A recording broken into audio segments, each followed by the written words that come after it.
ఇది చూసారా ఎంత పెద్ద పార్సిలో ఫస్ట్ టైం నాకు రావడం. అంటే నేనే పెట్టానండి ఫ్లిప్కార్ట్లో ఆర్డర్ పెట్టాను. చూసేద్దురండి. ఇది చూసి స్టాండింగ్ లైట్ అన్నమాట. నాకైతే ఇది యావరేజ్ అనే అనిపించింది. అంత సూపర్ ఏం కాదు. మీరు ఒకవేళ పెట్టుకోవాలనుకుంటే కొంచెం కాస్ట్లీలోనే పెట్టుకోండి. తక్కువ బడ్జెట్లో ఇంతే మ్యాక్సిమం ఇలాగే వస్తుంది అనుకుంటా. ఇదైతే అంత అంటే ఒక్కలే తీసుకునే కన్నా ఇది పర్లేదు దానికి అన్నమాట. తీసుకోవడానికి వీడియోస్ తీసుకోవడానికి ఎవరు లేరనుకోండి, దీనికి తగిలించి మనం తీసుకోవచ్చు కాబట్టి అది పర్లేదు. లైటింగ్ అంటే యావరేజ్, జస్ట్ స్టాండ్ పర్పస్ వాడుకోవచ్చు.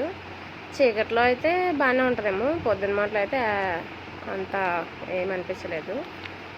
మీరు చూసేయండి, మీకే తెలుస్తుంది. నేను మార్నింగ్ వెయిట్ చేసినప్పుడు ఒకసారి అదే లైటింగ్ సిస్టమ్ మార్చానమాట. ఎందులో చూడండి తెలిసిపోద్ది. అలాగే ఛానల్ సబ్స్క్రైబ్ చేసుకోండి ప్లీజ్ అండి.